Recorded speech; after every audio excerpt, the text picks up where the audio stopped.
Serve me in French, or don't serve me at all.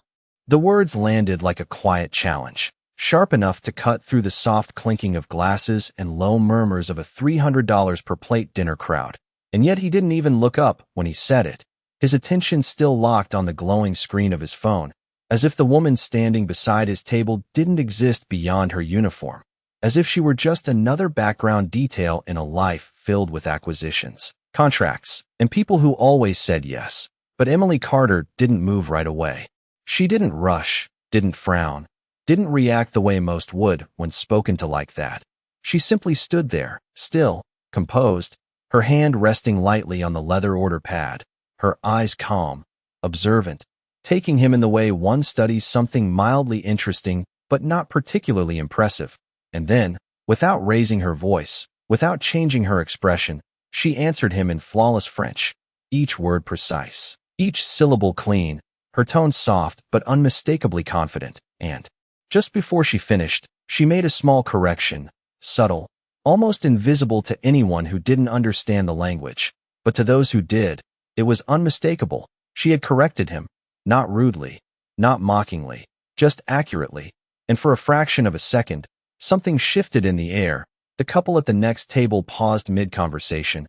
A man across the room slowly lowered his glass. And Jonathan Blake finally looked up, really looked, his brow tightening just slightly as his eyes met hers for the first time. Because that wasn't supposed to happen. Not like that. Not from her. And for a brief moment, the man who controlled billion-dollar decisions every single day found himself unsure of what to say next. But uncertainty didn't suit him. So he leaned back in his chair, a faint smirk returning as he switched languages, this time faster, sharper, German, then Japanese, each sentence carefully chosen, layered with subtle condescension, designed to corner her, to expose a limit, to remind her of her place. But Emily didn't interrupt. She didn't react. She simply listened, her gaze steady, her posture relaxed, as if she had all the time in the world. And when he finished, expecting silence, expecting hesitation, she responded, not in pieces, not hesitantly, but all at once, every language, every sentence, delivered back to him. Seamlessly, effortlessly, as if she were simply continuing a conversation he had started without realizing it. And this time, there was no mistaking it. A quiet voice from behind him whispered, almost in disbelief, "She didn't just answer, she corrected you." And that was when the room truly fell silent, not because anyone was told to be quiet, but because something unspoken had just changed, something subtle yet undeniable, and Jonathan felt it. The shift, the loss of control, the moment, slipping just slightly out of his grasp. And for the first time in a very long time, he wasn't the one setting the tone. He was reacting to it, his eyes narrowing as he studied her more carefully now, not as a server, not as background, but as a question he didn't yet understand. "Where did you learn that?" he asked, his voice lower now, more controlled, but no longer careless. And Emily held his gaze for a brief second before answering, her voice just as calm as before. "I used to work in rooms where mistakes cost more than this entire table." And then she reached for her pen again, as if the conversation had never mattered. "Would you like to order, sir?" Jonathan did not answer right away, and that alone was unusual, because men like him always had an answer, always had control. But now he simply watched her as if trying to solve something that refused to be reduced into numbers or strategy, his fingers tapping once against the edge of the table before going still, the faint smirk gone, replaced by something quieter, more deliberate. "You said you worked in rooms where mistakes cost more than this table," he repeated, slower this time, as if testing the weight of her words. "What kind of rooms?" Emily did not look impressed by the question, nor intimidated. She simply adjusted the silverware with precise movements, aligning the knife and fork as if that small act mattered more than the curiosity of a billionaire. "The kind where people listen before they speak," she said, her tone even, not defensive, not proud, just factual. And that answer did something unexpected. It made the question feel smaller. Jonathan leaned back slightly, studying her again, but now there was no mockery in his gaze, only calculation mixed with something he did not like to admit, respect forming quietly beneath the surface. Around them, the restaurant had not returned to normal. Conversations were softer now, more cautious, as if everyone sensed that something important was unfolding in a space where nothing important was supposed to happen. A waiter passing by slowed just enough to glance at Emily, then quickly looked away, because even the staff could feel it, the shift, the invisible line that had been crossed. Jonathan picked up his menu but did not read it, his attention still anchored to her. 5 languages, he said, almost to himself. Fluent. Emily corrected gently, not to challenge him, but to clarify. And again, that small correction landed with more weight than it should have, because she did not raise her voice, she did not emphasize it. She simply placed truth where assumption had been, and left it there.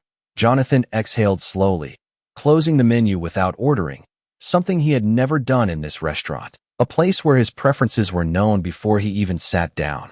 Sit, he said, gesturing to the empty chair across from him. Not a command, not quite a request, something in between, something unfamiliar. Emily glanced at the chair, then back at him, and for a moment, it looked like she might actually consider it, but then she shook her head once, small, polite, final. I am working, she said, and there was no apology in it, no hesitation, just a boundary stated as calmly as everything else she had done. And that was when Jonathan realized something else. Something even more unsettling than her intelligence. She was not trying to impress him, not trying to gain anything from him, not even trying to win. She was simply being who she was, and somehow that carried more weight than any performance he had ever seen. His jaw tightened slightly, not in anger, but in recognition, because power that did not seek validation was something he rarely encountered, and it made his usual strategies useless. He reached into his jacket slowly, pulling out a sleek business card, placing it on the table between them with deliberate care, the kind of gesture that usually ended conversations in his world. But this time, it felt like the beginning of one. Emily's eyes flickered to the card for just a second, no more, and then she looked away, as if it were nothing more than paper. And in that brief moment, Jonathan understood something he had not expected to learn tonight, that not everything of value could be measured, and not everyone could be bought. And as Emily turned to leave, moving on to her next table with the same quiet efficiency, he found himself watching her, not as a distraction, not as a curiosity, but as a question he had not yet figured out how to answer. The card stayed on the table long after she walked away, untouched, almost out of place among crystal glasses and polished silver, and Jonathan found himself staring at it instead of his phone, which had gone dark in his hand without him noticing, something that had not happened in years, because his attention was currency and he did not spend it lightly. Yet somehow, she had taken it without asking, without even trying, and that unsettled him more than anything else that had happened tonight. He watched her move across the room, not in a dramatic way, not drawing attention, just doing her job, refilling water, clearing plates, answering quiet questions with the same calm tone she had used with him. And it did not make sense, not to him, because people with that kind of precision, that kind of awareness, they did not usually end up here. They did not disappear into the background of a dining room. They built something, led something, dominated something. That was how the world worked, at least the world he knew. But Emily Carter did none of that. She moved like someone who had already seen more than what this room could offer and simply chose not to engage with it. And that choice, that quiet refusal to play the game he understood so well, made her more difficult to read than any negotiation he had ever handled. He picked up the card again, turning it slightly between his fingers, then set it back down in the exact same place. A small, controlled movement that gave him the illusion of control, but the truth was, he was waiting for something he could not define, maybe for her to come back, maybe for himself to regain the upper hand, or maybe just to understand why he felt like he had already lost something he had not even known was at stake. Across the room, a man in an expensive suit leaned toward Emily and asked her something in Spanish, his tone casual but testing, and Jonathan noticed immediately, because now he was paying attention to every detail, and Emily responded just as effortlessly, her accent shifting naturally, her tone adjusting to match the man's rhythm. And again, it was not performance, not for attention, just competence expressed without effort. The man smiled, impressed, and for a brief moment, Jonathan felt something unfamiliar, not quite jealousy, but something close, a recognition that he was no longer the only one noticing her. and that realization pushed him to act. He stood up, slowly, deliberately, his chair sliding back with a soft sound that drew a few glances, but he did not care about the room anymore. His focus was singular now, controlled but no longer detached. He walked toward her, not rushed, not hesitant, just precise, the way he approached every decision that mattered. And when he reached her, she was already turning slightly, as if she had sensed him. Before he spoke, her expression unchanged, calm, unreadable. "You left the card," he said, holding it between his fingers, his voice lower than before, more measured, and she glanced at it briefly, then back at him. "I saw it," she replied, simple, direct, no explanation, no gratitude, just acknowledgement. And that answer, more than anything else, confirmed what he had begun to suspect, that she was not ignoring him. She was choosing not to engage on his terms, and that realization shifted. Something deeper, something that went beyond curiosity, beyond challenge, into something quieter but more persistent, respect that he had not planned to give. And for the first time in a long time, Jonathan Blake understood that whatever this was, whatever she represented, it was not something he could control. And that made it something he could not walk away from. Jonathan held the card a second longer than necessary before placing it gently on the edge of her tray instead of the table. A subtle shift, but deliberate, as if he understood now that where he placed things mattered with her. That presentation was not power here, only intention was, and Emily glanced down at it again, this time for a fraction longer, just enough to acknowledge the difference, but not enough to accept it. And that was when Jonathan spoke again, not with the arrogance he had started with, but with something quieter, more controlled. "Most people would have picked that up already," he said, his voice low, not accusing, not mocking, just observing. And Emily met his gaze briefly, her expression unchanged. "Most people are waiting for something," she replied, adjusting the glass on her tray so it would not tip. "I am not." And the simplicity of that answer settled heavier than anything else she had said, because it removed the one advantage he had always relied on, the assumption that everyone wanted something from him, that everyone could be influenced, persuaded, redirected. But she stood there without any of that, steady, self-contained, and for the first time, Jonathan realized he did not know how to navigate a conversation without leverage, without an angle, without a clear outcome to move toward. He shifted slightly, glancing around the room as if to reset himself, but the room no longer felt like his. The quiet attention, the subtle awareness from others, it had shifted away from him and settled somewhere else, somewhere he could not command. And when he looked back at her, he spoke more carefully now, choosing his words the way he did in high-stakes meetings. "Then what are you waiting for?" he asked. And this time, there was no challenge in it, only curiosity, real curiosity, the kind that did not come easily to him. And Emily paused, just briefly, as if considering whether the question deserved an answer, before she spoke. "For the moment to pass," she said, her tone soft, but certain, and that answer lingered between them, quiet but complete, because it revealed something he had not expected, that she saw this entire interaction, this tension, this attention, as temporary, as something that would fade, something not worth holding on to. And that realization shifted something deeper inside him, something that made him straighten slightly, not in defense, but in recognition, because for the first time, he was not the center of the moment. He was just part of it. And that was unfamiliar, almost disorienting. "And if it does not pass?" he asked, testing the idea. And Emily gave the smallest hint of a smile, not amused, not impressed, just aware. "Everything passes," she said. And then she turned slightly, her attention already moving to another table where a guest had raised a hand, signaling for service. And just like that, the moment that had held the entire room in quiet tension began to dissolve, conversations slowly returning, glasses lifting again, the rhythm of the restaurant resuming as if nothing had happened.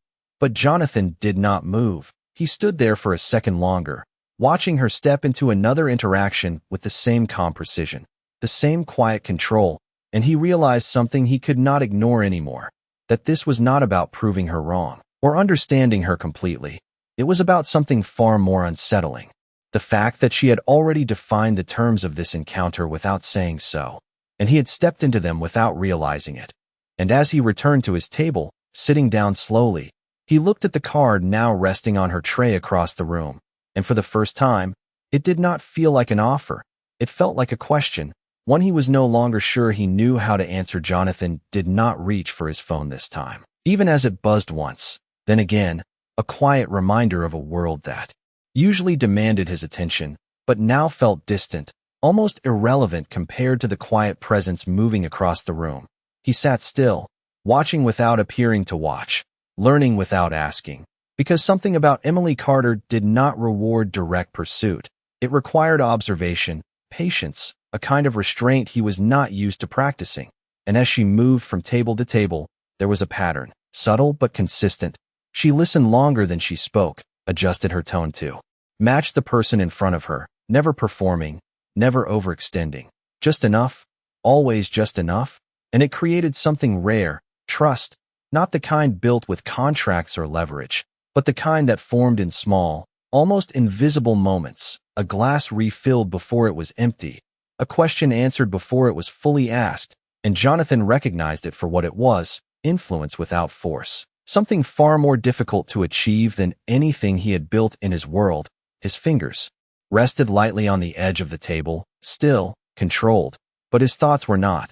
They moved quickly now, connecting details, testing assumptions, trying to place her within a framework he understood, but every attempt failed, because she did not behave like someone seeking advancement, or recognition, or escape.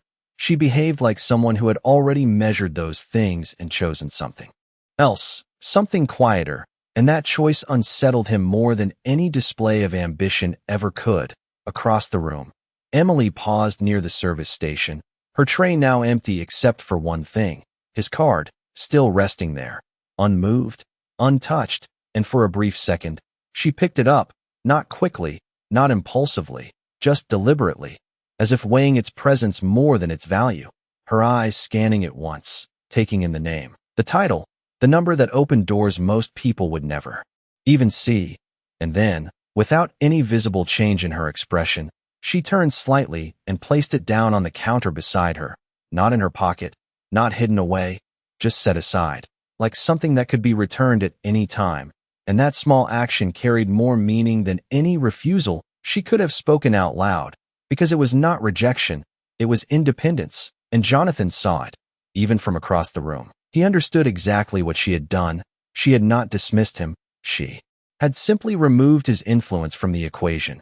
And for a moment, he felt something unfamiliar tighten in his chest, not frustration, not anger, but something quieter, something closer to respect than he was comfortable admitting. Because respect required acknowledgement, and acknowledgement meant accepting that someone else held a kind of power he did not control.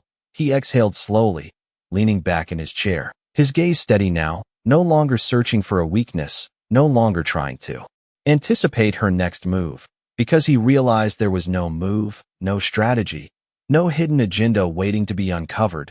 She was not playing a game, and that meant he could not win it.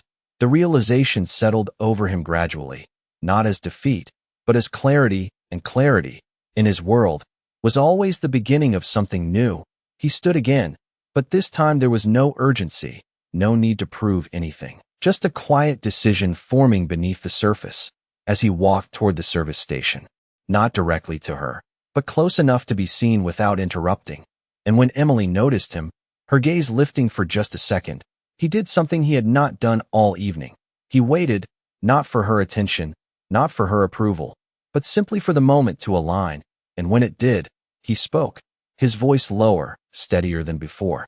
"If you are not waiting for anything," he said, "then why are you still here?" And the question was different now, not a challenge, not a test, but a genuine attempt to understand. And Emily looked at him for a moment longer than she had before, her eyes steady, thoughtful, as if deciding whether he was finally asking the right question. Emily did not answer immediately, and that pause felt different from the others. Not hesitation, not avoidance, but consideration, as if the question itself had shifted enough to deserve a real response. Her fingers resting lightly against the edge of the counter where his card lay, still untouched, still exactly where she had placed it. And when she finally spoke, her voice was softer than before, not weaker, just quieter, like something meant to be heard without being forced. "Because I chose to be." she said, and the simplicity of it made Jonathan still, because it removed every assumption he had been building, every explanation that relied on circumstance or limitation. It was not about what she could not do. It was about what she decided to do, and that distinction carried a weight he could not ignore. He studied her more carefully now, not searching for contradiction, but trying to understand the structure behind that choice. People like you do not stay in places like this, he said, his tone even, not dismissive, just stating what he believed to be true. And Emily tilted her head slightly, not in disagreement, but in quiet acknowledgement of the perspective. People like me, she repeated, as if testing the phrase itself, then gave a small, almost imperceptible shake of her head. You mean people you recognize, she corrected, and again, there it was, that precision, not confrontational, not emotional, just accurate, and Jonathan felt it settle, the realization that his definitions, his categories, they were limited to what he had seen, not what actually existed. He exhaled slowly, the kind of breath that came when something inside shifted without resistance. Then help me understand, he said, and this time there was no edge, no strategy, just a straightforward request, and Emily looked at him for a moment, longer than before, as if weighing whether understanding was something he truly wanted or just another form of control. The restaurant continued around them, the soft hum of conversation, the clink of glass, but it all felt distant now, muted, like background noise to something quieter and more focused. Understanding is not something you ask for, she said finally, her tone steady. It is something you make space for. And that answer did not give him what he expected. It did not resolve anything, did not simplify, but it did something else. It slowed him down, forced him to consider rather than react. And for someone who had built his entire life on speed, on decisive action, that was unfamiliar territory. His gaze dropped briefly to the card on the counter, then back to her. And if I make space, he asked, what happens then? And Emily's expression did not change, but there was a subtle shift in her eyes, something almost reflective, as if she had heard that question before in a different place, at a different time. Then you might start to see things that do not fit your expectations, she said. And for a moment, neither of them spoke, the silence not awkward, not empty, but full, carrying the weight of something neither of them rushed to define. And Jonathan realized something in that stillness, that this conversation was no longer about proving anything, not about intelligence or control or status. It was about perspective, about the quiet space between what he thought he knew and what he was just beginning to notice. And for the first time that evening, he did not try to fill that space, he let it exist. And Emily, seeing that, reached for the card once more, her fingers brushing against it lightly, lifting it just enough to move it closer to him, not accepting it, not rejecting it, just returning it to where it had come from. And in that simple motion, she drew a line, not with words, but with intention, and Jonathan understood it clearly. This was not her stepping into his world. It was an invitation for him to reconsider his own. Jonathan did not pick up the card right away, even though it was now closer to him than before, as if its position alone had changed its meaning. And for a moment, he simply looked at it, then at her, then back again, measuring something that had nothing to do with numbers or outcomes, the kind of pause he used to avoid, but now allowed to exist, because rushing it would have felt like stepping backward into a version of himself that no longer fit this moment. You returned it, he said quietly, not as an accusation, not even as a question, just an observation, and Emily nodded once, her posture unchanged, her presence steady. It was yours, she replied, and again, the simplicity carried weight, because she had not kept it, had not discarded it. She had simply placed it back where it belonged, and that small act reframed everything. Jonathan reached for the card then, but not with the same certainty as before, his fingers slower, more deliberate, as if the object itself required a different kind of respect now. He turned it slightly between his fingers, then placed it into his jacket pocket, not as a tool, not as leverage, but as something unfinished, something that no longer held immediate value but might later carry meaning. And when he looked back at her, there was no trace of the earlier arrogance, only a quiet clarity that had settled in its place. You said I might start to see things differently, he began, his voice lower, more grounded. I think that is already happening. and Emily watched him for a moment, her gaze steady but not probing, as if she did not need confirmation, did not need him to say it out loud, because whatever shift had occurred was not for her to validate, it was his to recognize. And that realization seemed to settle between them without tension, without urgency, just present. The restaurant continued, its rhythm around them. But now it felt distant, almost secondary, as if the noise had stepped back to make room for something quieter, more precise. And Jonathan noticed something else then, something he had not paid attention to before, the way she moved not just with efficiency, but with intention, every step measured, every gesture minimal but exact. No wasted motion, no unnecessary expression. And it reminded him of something. Not a place, not a person, but a standard, the kind that did not need to announce itself to be recognized. You are not just passing time here, he said, more to himself than to her. But she heard it anyway. And this time, there was the faintest hint of something in her expression, not quite a smile, not quite agreement, just acknowledgement that he was beginning to notice what had always been there. No, she said softly. I am not. And that answer, simple as it was, carried the quiet confirmation that this was not a waiting place for her, not a temporary stop, but a deliberate choice shaped by something he had not yet uncovered. Jonathan shifted slightly, the realization settling deeper now, that whatever path she had chosen, it was not defined by limitation, but by intention, and that made it something he could not evaluate using the metrics he trusted. Then what is this place to you? He asked, not pressing, not demanding, just following the line of thought he had begun to understand. And Emily glanced around the room briefly, not at the people, not at the decor, but at the space itself, as if seeing something beyond what was visible. A place where people reveal more than they think they do, she said, her tone quiet but certain. And Jonathan felt that answer land in a way he did not expect, because it reframed everything that had happened, not as a confrontation, not as a challenge, but as observation, as if she had been watching from the beginning, understanding more than she showed, choosing when to speak and when to remain silent. And for the first time, he wondered not what she could do, but what she had already seen, and that question stayed with him, unresolved, as she turned slightly once more, her attention shifting back to the room, leaving him standing there with a realization that did not demand action, only awareness, and that, more than anything else, was what he had not expected to find tonight. Jonathan did not speak again right away, and this time it was not because he did not know what to say, but because he was beginning to understand that not every moment needed to be filled, that silence, when left undisturbed, could reveal more than any carefully chosen words. He stood there for a few seconds longer before stepping back, not retreating, not withdrawing, just creating space, the kind she had mentioned, and as he returned to his table, something about the room felt different, not because it had changed, but because his way of seeing it had. The same conversations continued, the same polished movements of staff, the same quiet luxury that usually impressed him, but now it all felt layered, like there was something beneath the surface he had never noticed before, something subtle, almost invisible unless you were looking for it.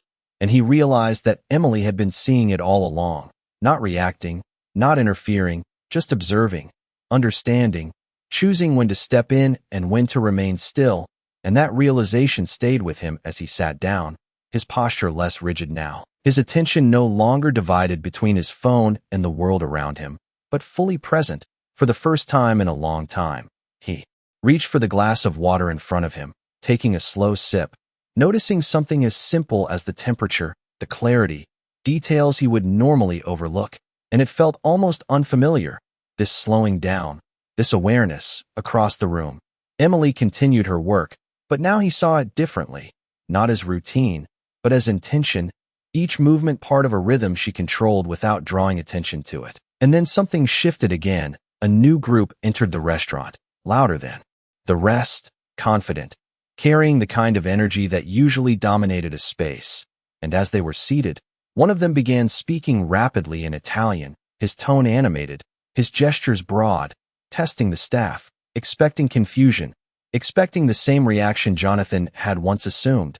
But Emily approached their table without hesitation, her expression unchanged, her posture steady, and when she responded, it was in the same language, fluid, precise, matching his pace without effort, and just like before, the dynamic shifted instantly. The man paused, surprised, then smiled, impressed, and the rest of the table leaned in, their attention now on her instead of themselves, and Jonathan watched it unfold with a new understanding.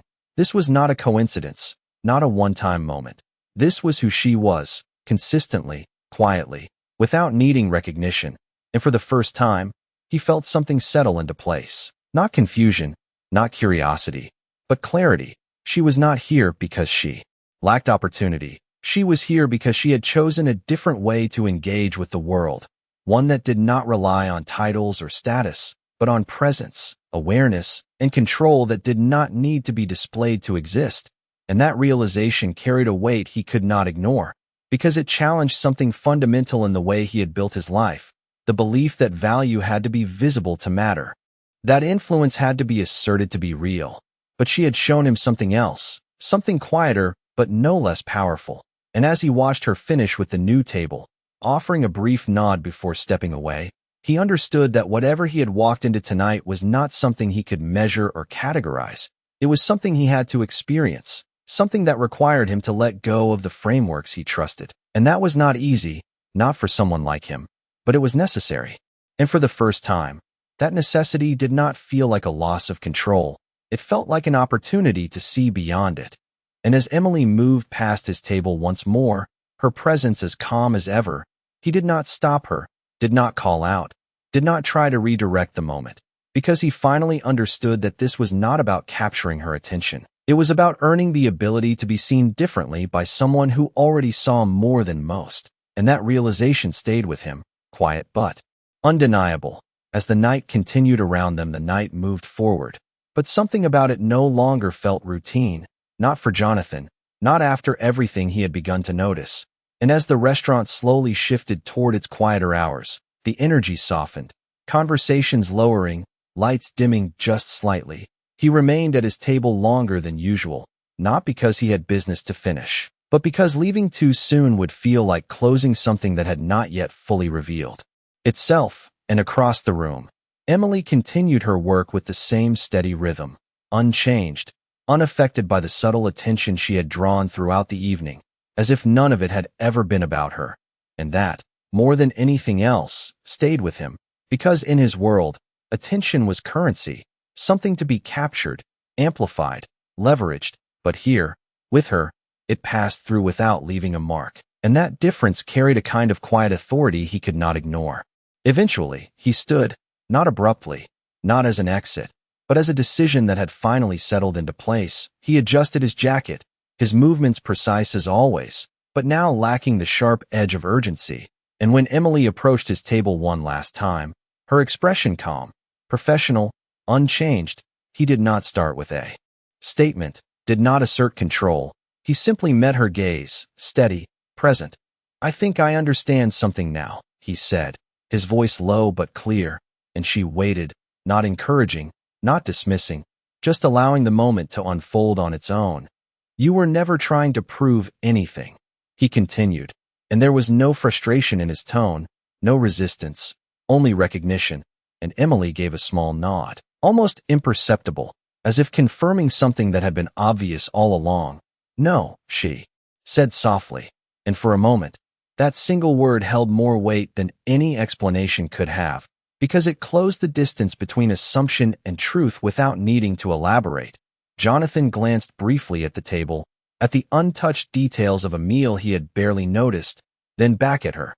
"And I was," he added, not as a confession, but as a realization spoken out loud. And this time, there was a faint shift in her expression, not surprise, not approval, just acknowledgement that he had reached a point she had never pushed him toward, only allowed him to find. The silence that followed was not empty. It was complete, and for the first time that evening, Jonathan did not feel the need to fill it. He reached into his pocket, pulling out the card once more, but instead of placing it on the table, instead of offering it as he had before, he held it for a second, then slipped it back into his jacket, not as something to give, but as something to keep, a gesture that carried its own quiet meaning.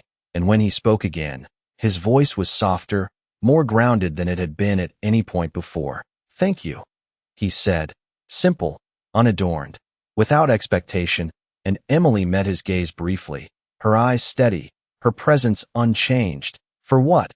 She asked, not because she did not know, but because she wanted him to define it for himself. And Jonathan paused, just for a moment, then answered, for not treating me like someone I already believe I am. And that answer lingered, quiet but clear, and for a brief second, something like a smile touched her expression, not visible enough to name, but present enough to feel, and then it was gone, replaced once again by the calm composure she carried so naturally. Good night, Mr. Blake, she said, her tone warm but measured, and he nodded once, not as a gesture of status, but of respect, something he rarely offered without calculation. And as he turned to leave, walking toward the exit without looking back, the world outside waiting for him exactly as he had left it, he understood something that would not fade with the night, something that would follow him beyond the polished floors and quiet conversations, beyond the familiar structure of control he had always relied on. That power did not always announce itself, did not always demand recognition. Sometimes it simply existed, quiet, precise, undeniable, and the people who carried it did not need to raise their voices, because they had already raised the standard. And inside the restaurant, Emily Carter moved on to her next table, her steps steady, her expression calm, as if nothing had changed, even though everything had.